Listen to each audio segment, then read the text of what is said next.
Créée à l'initiative de 3 organisations patronales, l'association NEOD 2030 a pour objectif de sensibiliser, informer et inciter les entreprises à s'engager dans leur transition environnementale.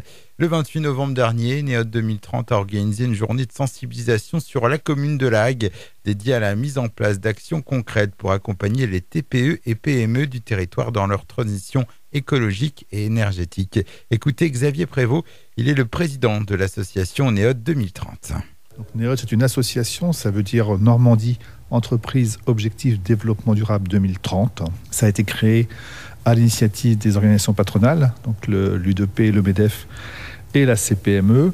L'idée, elle est très simple, c'est d'engager les TPE et les PME du territoire normand dans une démarche concrète de développement durable. Alors, le champ du développement durable est tellement vaste que dès le démarrage, en fait, on a fait plutôt le choix d'aller sur la décarbonation de l'activité de nos entreprises. Encore une fois, la cible TPE-PME. On est soutenu par la région Normandie et par l'État par le biais de l'ADEME.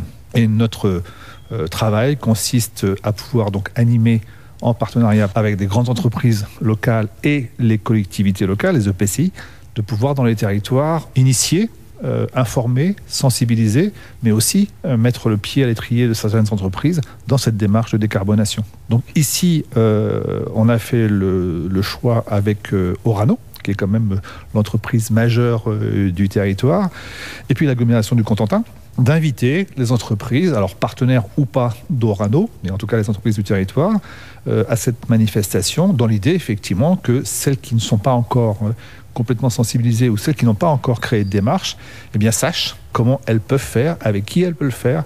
Donc aujourd'hui, la NEOD met à disposition des entreprises par le biais de réunions comme ceci, mais aussi on a un très beau site,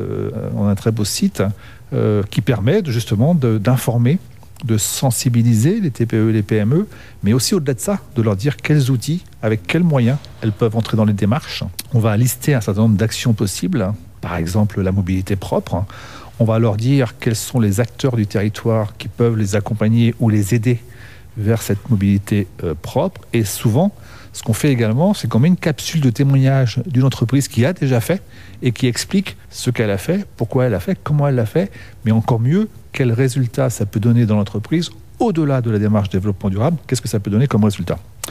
Vous n'êtes pas sans savoir, et c'est très important, que dès l'année prochaine, les grandes entreprises et celles cotées en bourse devront produire un rapport de durabilité. Et ce que nous estimons, nous, c'est que ces grandes entreprises, par exemple Orano, demandera très probablement à ses partenaires de premier rang, deuxième rang, etc., d'avoir cette même démarche. Donc nous, on est là pour dire aux entreprises, faites-le avant que ce soit une obligation, sachant que de toute façon, ça sera probablement une obligation. Pourquoi je vous dis ça ?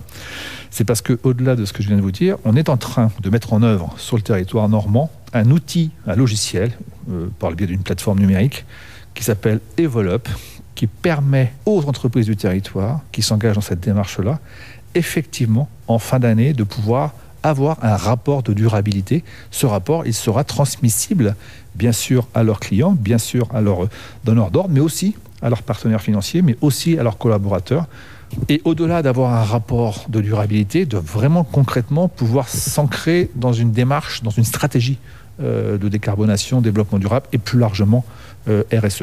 Et pour illustrer ces ambitions, NEOD 2030 peut compter sur l'engagement d'entreprises locales. Parmi elles, l'établissement ADF Nucléaire Cotentin, basé à Beaumont. Jérôme Gio est le responsable de cet établissement et il revient sur les initiatives déjà mises en place. On a travaillé sur l'implication des salariés dans plein de domaines de la RSE. Ça passe par plein de choses. Je veux parler d'un exemple tout bête, mais c'est la féminisation de la production. Aujourd'hui, on est dans une entreprise plutôt masculine et j'ai réussi à embarquer des femmes avec moi dans la production. Je suis à plus de 33% maintenant de femmes en entreprise. C'est très intéressant parce qu'en termes de mixité, en termes aussi de personnes qui sont éloignées de l'emploi, on réussit à avoir des personnes, même en situation de handicap local, qui viennent nous retrouver, qu'on intègre par le biais de formation, d'intégration, de parcours, des plans de carrière, etc. Ça leur permet de se projeter dans l'avenir. Ça, c'est clairement une action RSE. Voilà. Ça nous permet de fidéliser les gens. Voilà. Aujourd'hui, on est passé de 0%, par exemple, sur ma flotte de véhicules. Je suis passé de 0% à 72% de parc électrique. J'envisage aussi de mutualiser avec d'autres industriels les livraisons, par exemple. C'est-à-dire qu'on peut se demander pourquoi est-ce que tous les jours, j'ai 3-4 camions qui viennent de Caen, de Rennes, de plateformes de transporteurs, alors que mon voisin qui fait exactement la même chose que moi a également aussi ses livraisons. Et on peut se poser la question sur la vingtaine, la trentaine, la cinquantaine d'industriels qu'il y a juste dans le Nord Cotentin. Même on peut regarder juste le local sur la Hague, il y a énormément de transporteurs qui arrivent.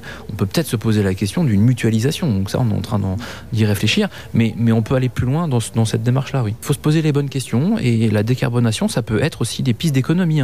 On parle un exemple tout bête, le covoiturage.